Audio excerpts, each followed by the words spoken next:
Hi, I'm Elle Hempen, Executive Vice President here at GovExec.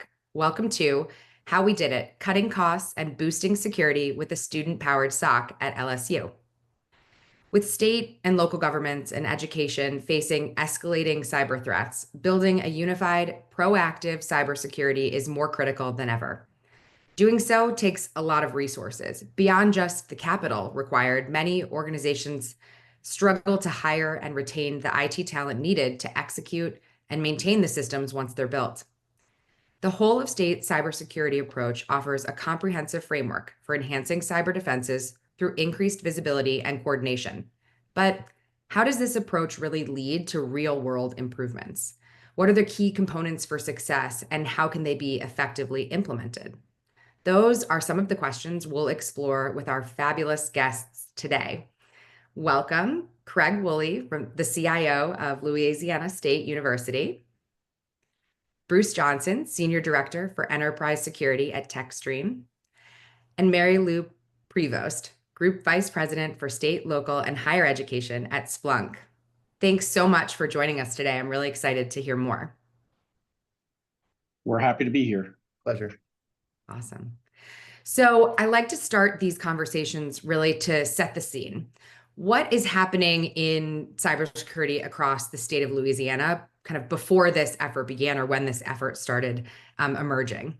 I would say the state was seeing significant activity, right? And it was at the state level, at the local level, and really having to respond to cyber threats that were, expanding across the entire ecosystem within the state. And I can't say that that was unique to Louisiana. Keep in mind, it's the industry as a whole.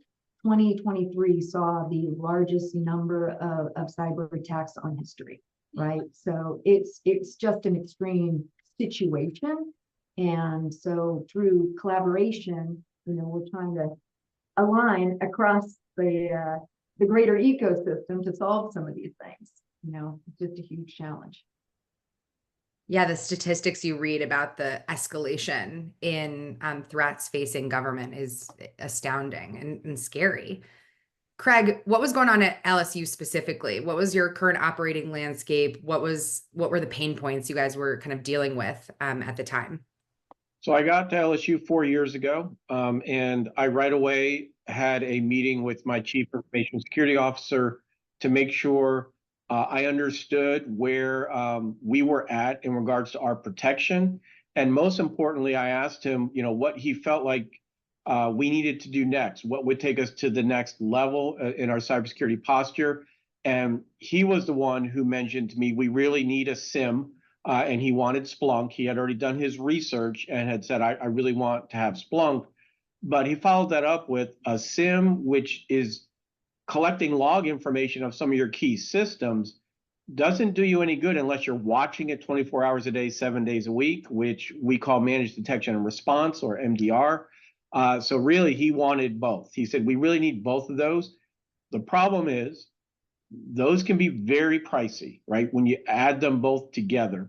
And for typical higher ed, even LSU, we didn't have that kind of money to do that in the traditional way. And so that really set the backdrop for here's what we want to do, but it was how can we figure out a way to do this and make it affordable? So that was really where our stance was at that time. That's super helpful. And were there any, we talked about Louisiana having lots going on from a cybersecurity standpoint. Was there anything in particular that kind of drove your team to have a really specific decision? Or was it really just they had looked at the landscape and said, hey, we really think this is going to be the right path forward, but we need your help figuring out how to actually execute that? So I think what was happening at about the same time, we hired a new president, President Tate, and he had created what he calls the Pentagon, which was 5 areas that LSU was going to focus on.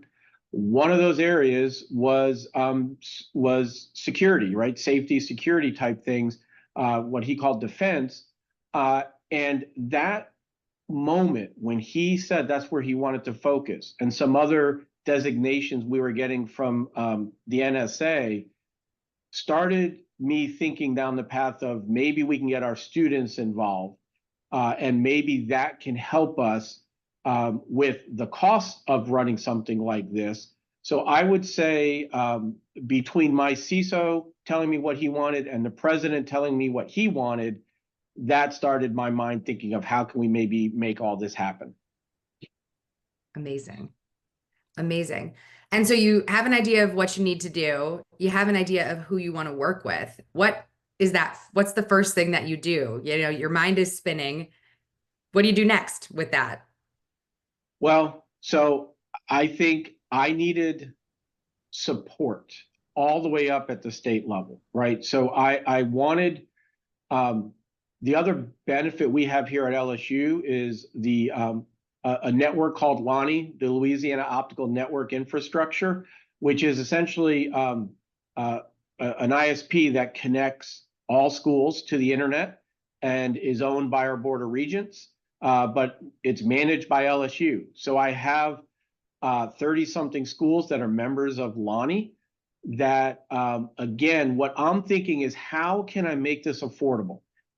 First and foremost for LSU, but maybe if I could collaborate, maybe if I can utilize all these LONI members, that maybe we can create a larger environment and cover more schools and through economies of scale, help get the costs down.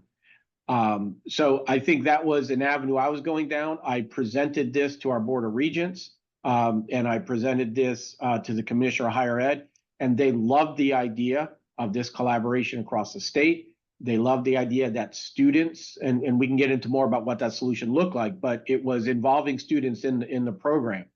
But it wasn't student only. It was going to be with partners, and that's where Splunk and TekStream have come into play. Is we wanted to create a public-private partnership that gave us the expertise we did not have in what TekStream brought, best of breed in what Splunk brings, couple that together and find a way to where our students can be involved in that so that we can lower the cost. And so all that just happened at about the same time, and it was a wonderful happening of all this going at the same time, and we've got a lot done in a short amount of time because of that.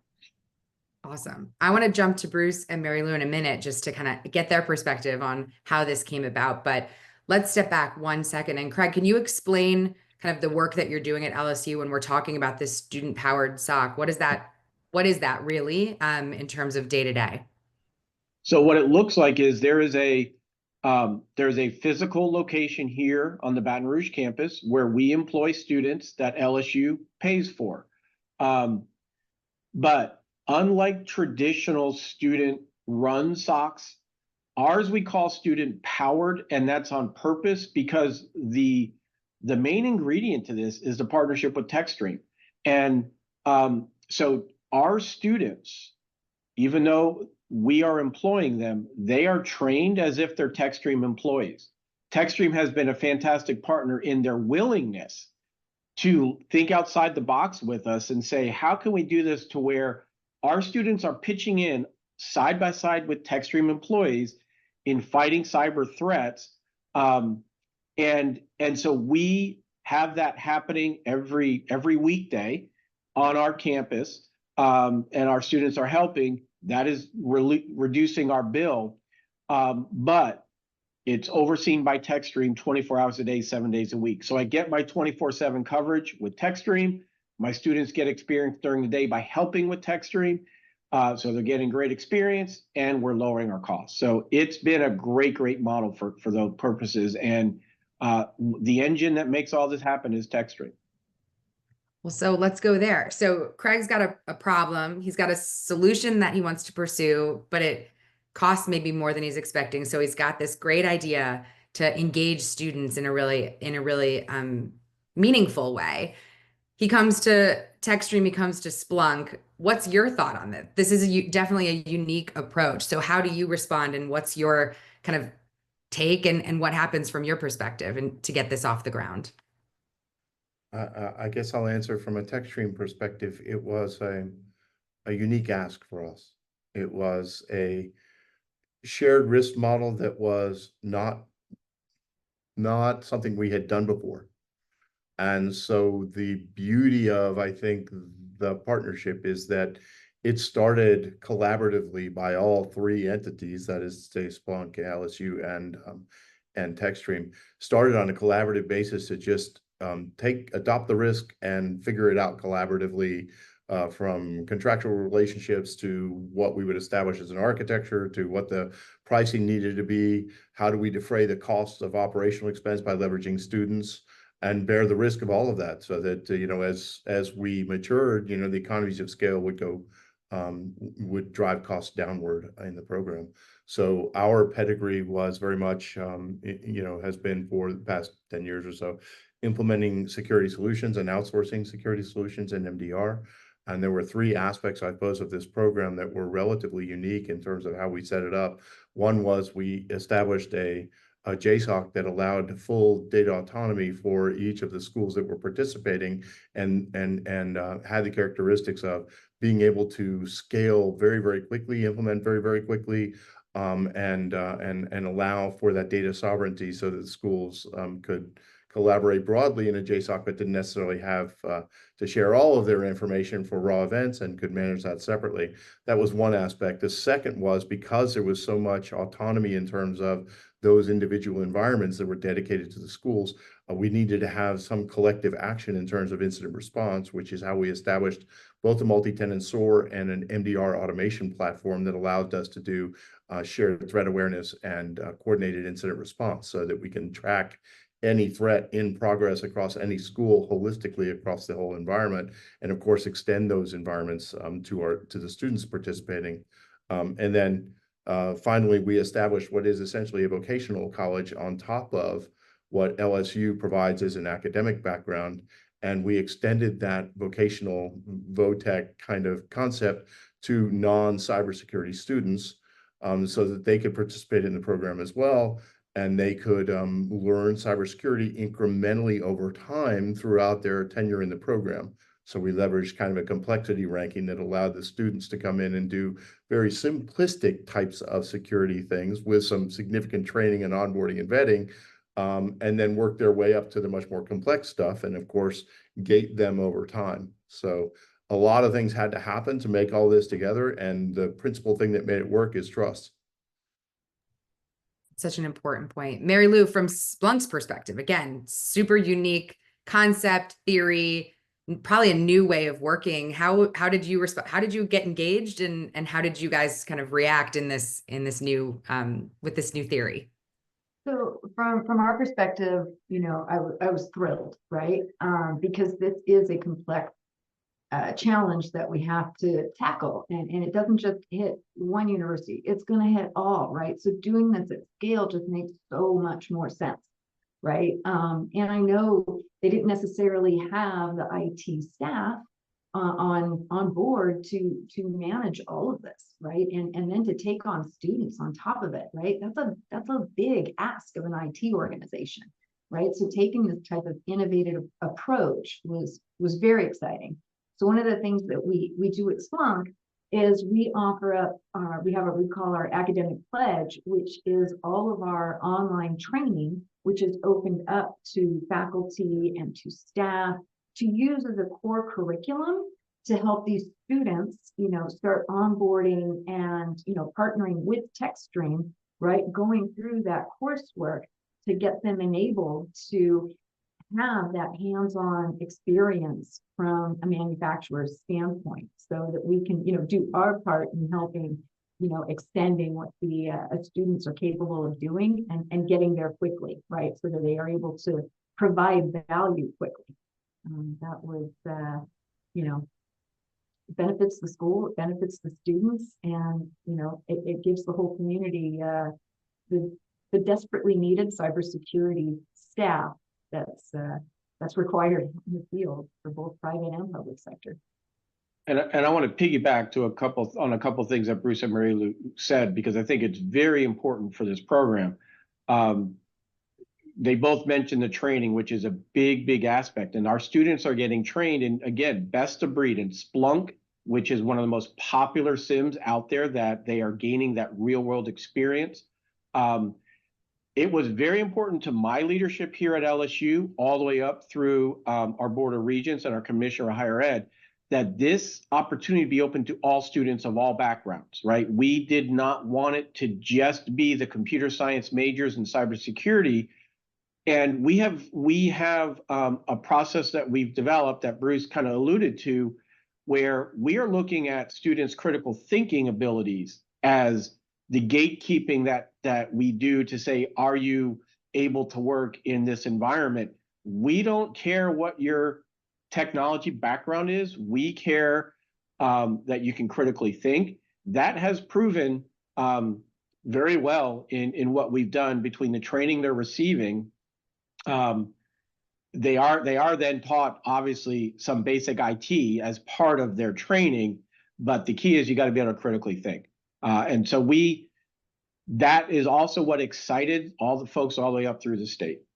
And then the second piece to that I think excited a lot of the folks at the state, what we've developed here for LSU, every school in the state has the ability to raise their hand and say, I would like my students at my university to get this same capabilities and to have these same opportunities. And we have developed, through all of the work we've done with the partnership between Splunk and TekStream and LSU, we've developed training materials, onboarding processes, all of that, standardize this so that, and now we've got 3 schools in the state that are going to have their students participating in this. Those schools, those students are looking out and watching incidents and things for their particular school, but they're getting the same training. So now we've got multiple places across the state where students, so it's not just LSU, it's other schools that have this capability. That's awesome. And Mary Lou is such a great partner in Splunk in that not only do you have kind of leading technology solutions, but you also have already kind of taken that leap in investing in educating the workforce and folks that are not just technical. I think that's something that government is constantly struggling with, right? We've got the IT shop that really understands cybersecurity, but the rest of the organization maybe doesn't, and they're really key to the ultimate, protection of assets and cybersecurity posture. So such a good approach, not only for a university, but also just broadly for government and thinking about how to engage, folks outside of IT in what seems like, a traditional IT topic. So this is so helpful. I want to get into some of the nuts and bolts of how it operates. So folks that are kind of listening are like, how do I actually get this done?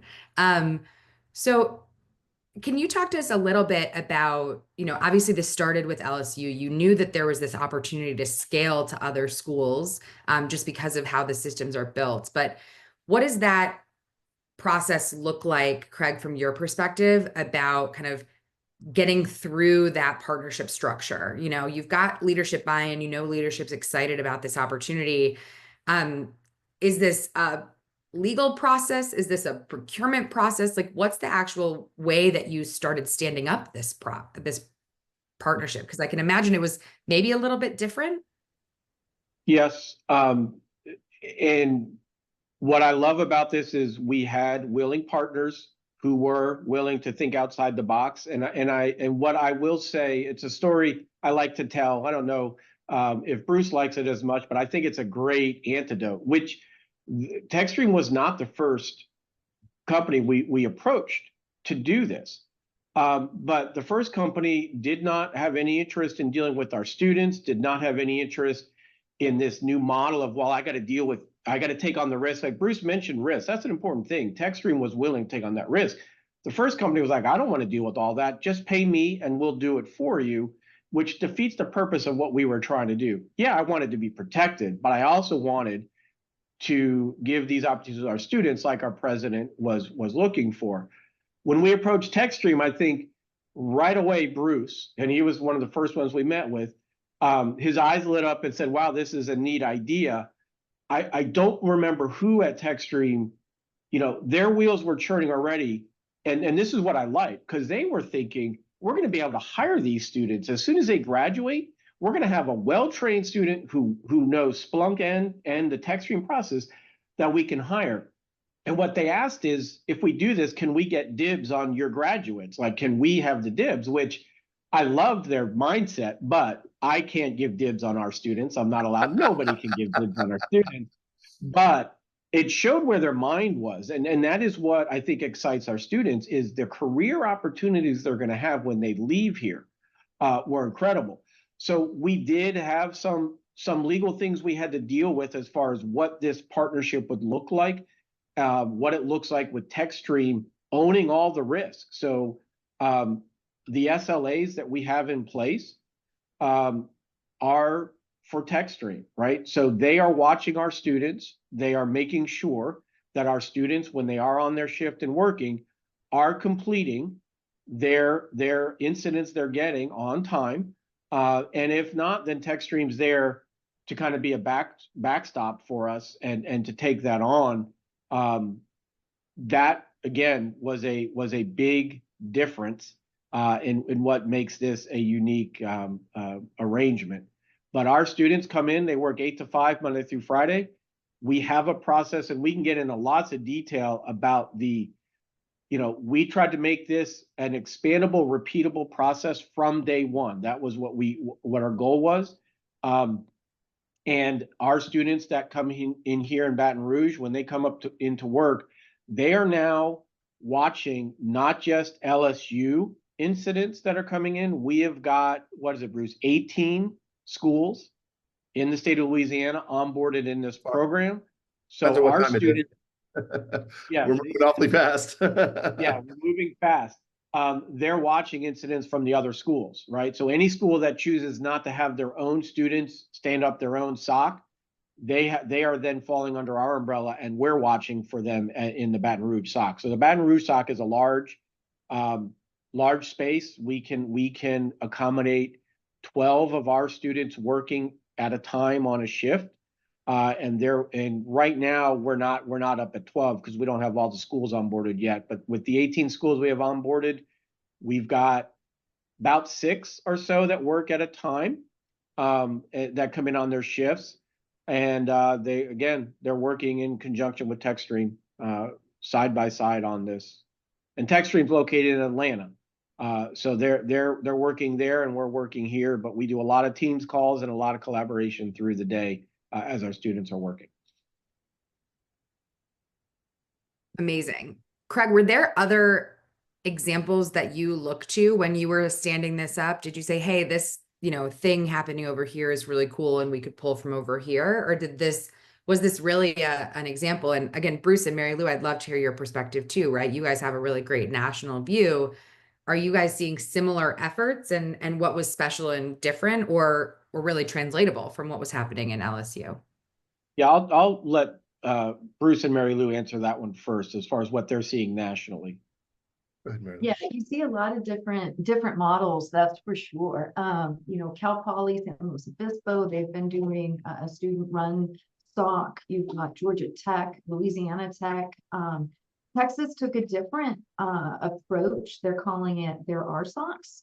So this is a regional SOC that is run by the university that will support local government within that region, right? Government and education. So I think you see a lot of different forms and flavors, which is exciting, right? Because I think on a national level, it's finally elevating that we've got to think bigger. We've got to think at scale with the type of hackers and cyber attacks and cyber crime that we're seeing across the US. And I guess I would add a somewhat more limited perspective. To Mary Lou has a much broader purview. I have seen other higher ed SOCs that attempt to cover multiple schools without really the emphasis or the investment in the workforce development aspect of this. So the ability to bring students from many majors and teach them cybersecurity is changing lives. To be honest, that's the aspect of the program that really, aside from keeping people safe, which is kind of an altruistic goal for any security professional, the ability to bring these students along and teach them with enough really mature skills so they're skating ahead of the puck with all the advances in AI, with all of the types of expectations in terms of threat hunting and analysis that are required of cybersecurity analysts at this point in the industry. There really is a massive gap between graduating school and being able to be a productive member of a cybersecurity team. So we're solving that gap while these students are in school, and it's been phenomenally successful so far. We have a recruiting arm at TekStream that helps them to do career planning. There are obviously a lot of directions to go when you start to embark on cybersecurity, whether it's an engineer or red teaming or a team lead, and we want to give them guidance according to their aptitude. We also graduate them with a transcript of here's all the types of threats that I was able to handle.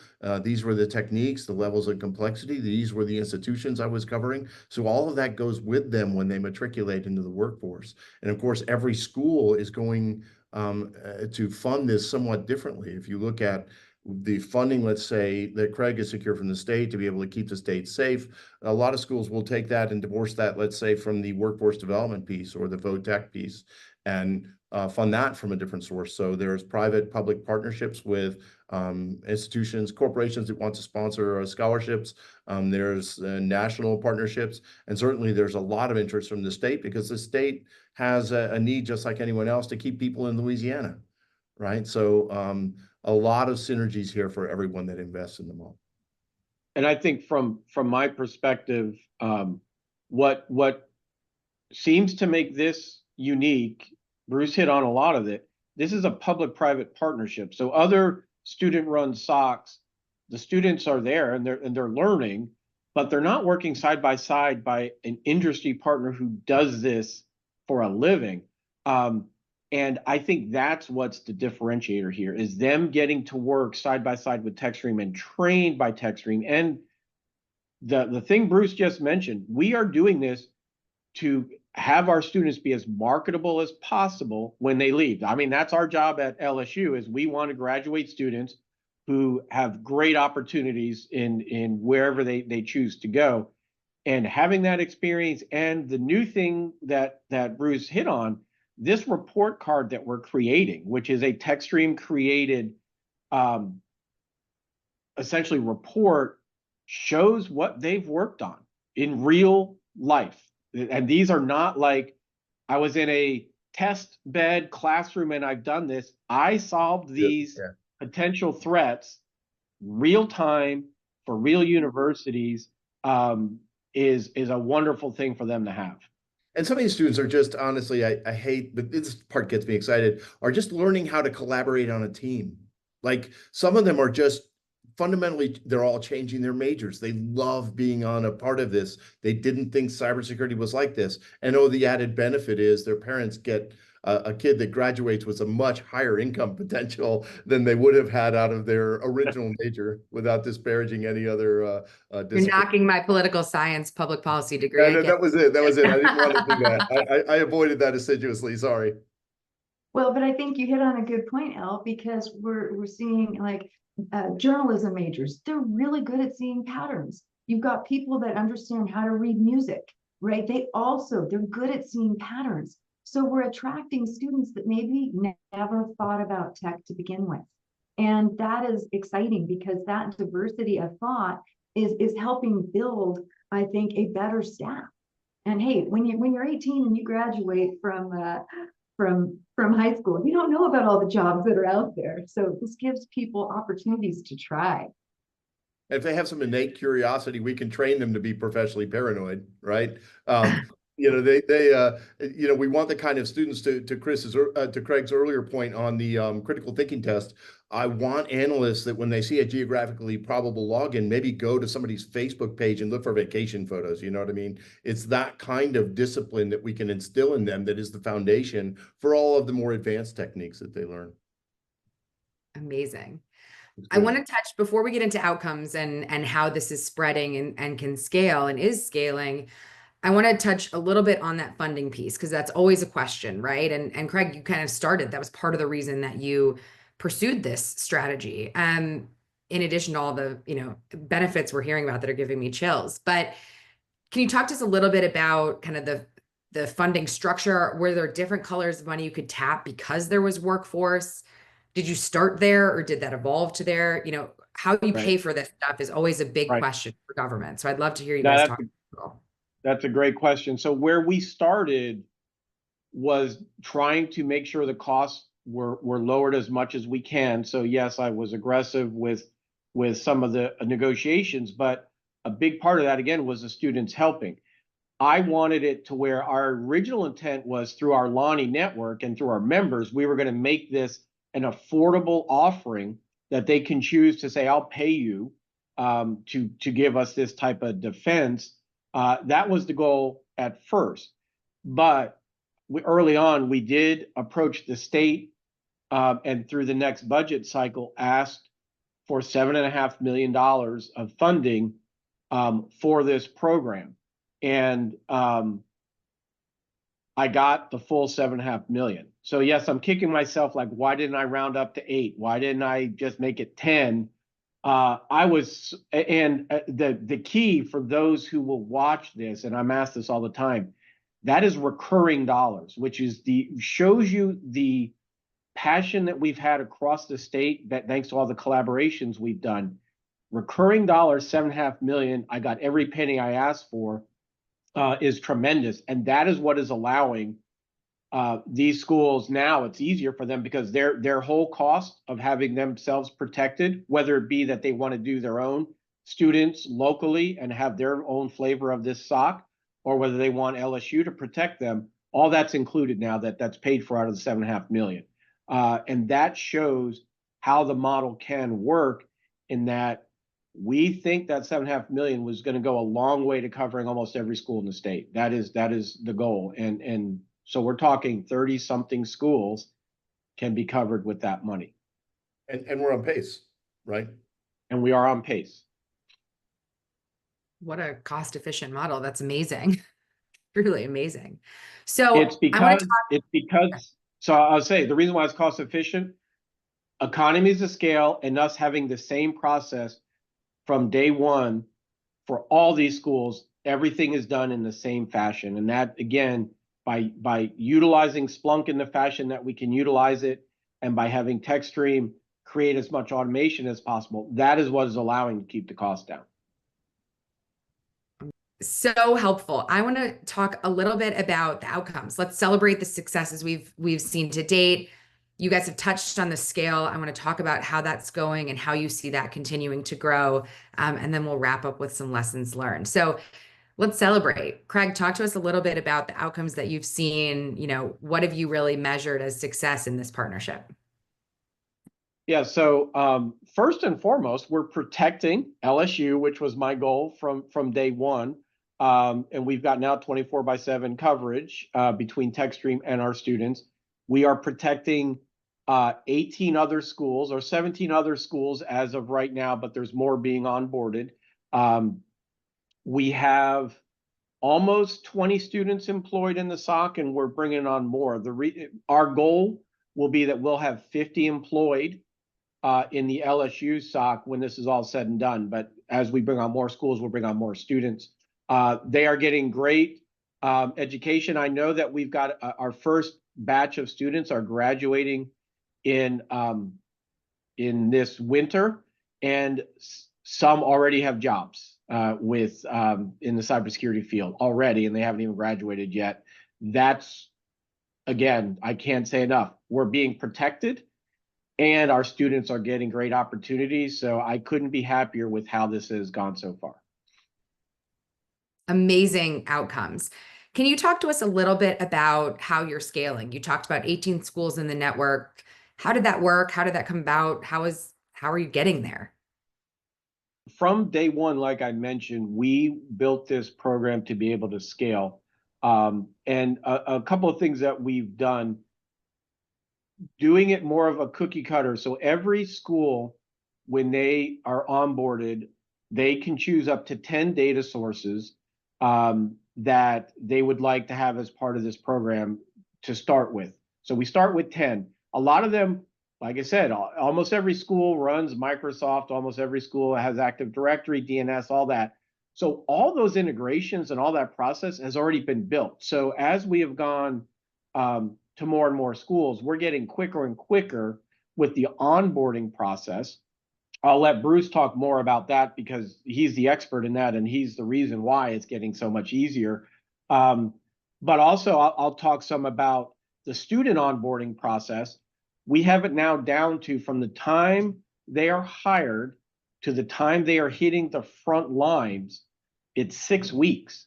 So that is tremendous efficiency that we've created, which again allows us to scale. So between adding schools on quicker and bringing students on quicker, the model that we had hoped is working better than we expected as far as how well we'll be able to scale this.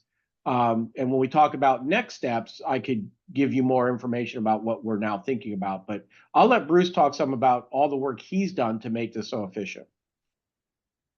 Sure. Thanks, Craig.